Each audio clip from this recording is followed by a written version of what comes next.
within hours, the buildings were still burning. There were people in Washington discussing and pushing a war against Iraq, which I don't think any smart person ever believed had any connection to 9/11. There was a lot of reason to believe that having Saddam in power was probably good for the United States as a counterbalance against Iran, as the protector of millions of Christians. There are a lot of reasons that Saddam wasn't the worst, and certainly much better than what we got after. But nevertheless, at the behest of a foreign government, Israel, the United States began preparing for war against Iraq immediately after the attacks on 9/11. Now, I'm not saying I don't know more than that. So you can draw your own conclusions, and I'm not suggesting that they staged 9/11 for that purpose, but I am saying unequivocally they used 9/11 for that purpose. We know that. That's not a conspiracy theory, and it's appalling. It's disgusting.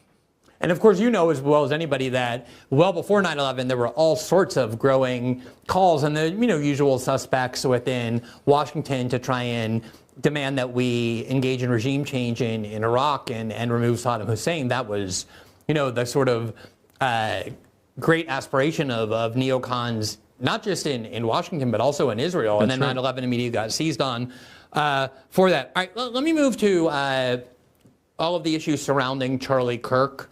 And before I get to the may I just say one last thing? Sure. May I say one last thing that I think is important? So the question about 9/11, the reason people have debated it for 25 years is the question of foreknowledge. Do people know this was coming?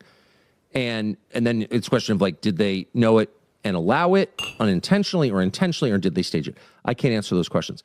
But we conclusively answered the larger question, which is, oh yeah, there was foreknowledge of it. There's no question about it. CIA knew the hijackers were here. They knew they were terrorists, and they were here to commit acts of terror against the United States. And critically, and this is the fact that somehow blew my mind the most, people bet in the public financial markets, the equity markets, against the airlines involved in 9/11 and the banks in the buildings that were taken down on 9/11. And they bet big, they shorted them, and they made a lot of money. This has been sort of known. What I didn't know is that the U.S. government found the identities of the people who did that, and they withheld them. And to this day, they've never been revealed. So this is a publicly traded series of trades and in public markets, and we can't know who made those trades. Whoever made those trades clearly knew 9/11 was coming, and the government has protected the identity of those people for 24 years.